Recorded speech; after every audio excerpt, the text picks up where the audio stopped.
Monster, an imaginary beast, usually frightening, or so the dictionary says. Ducati say differently. They say leave nothing to the imagination. Stick a big V-twin engine in an open frame and create the Ducati Monster. Alright, this one doesn't look very frightening, but Ducatis are one of those bikes that you either love or hate. I happen to love them, so you beware. Now what have we actually got here? Down the front, you'll probably recognise these upside down forks.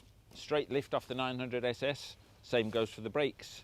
They're not floating discs, but nevertheless look very neat. 320mm Brembos.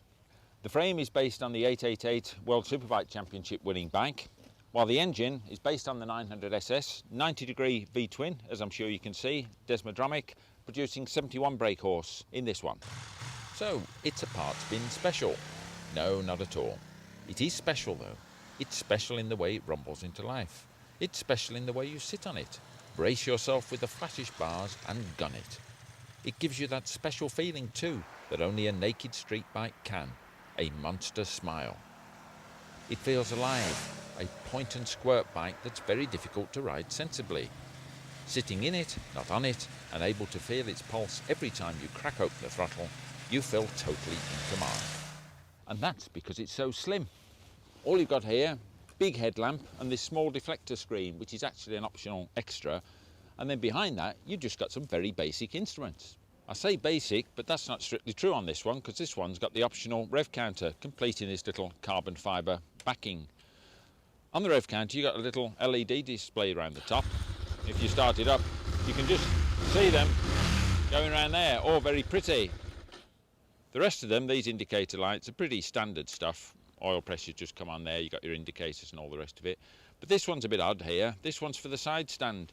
And if you recall from the ST4 test I did, Ducati stands fly back. You can probably hear that click. It can be a bit of a disaster. But that one there, that's to tell you it's left down, which really means your spring's broken.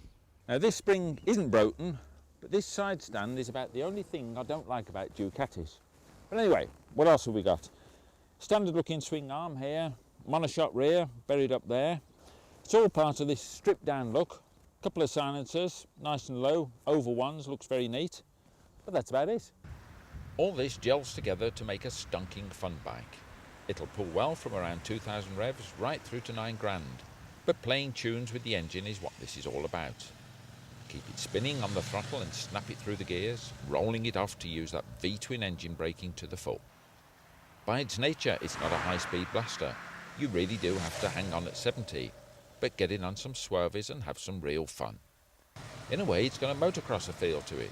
It's light for a 900 at 183 kilos, lighter than the Speed Triple or a Bandit, so it's chuckable and manoeuvrable. And something else, as you can see, it's got a very low seat height, which is very useful for those people of, shall we say, a shorter disposition. And of course, if you are of that disposition, it also helps with the engine being much lower down than normal, so it gives a low centre of gravity.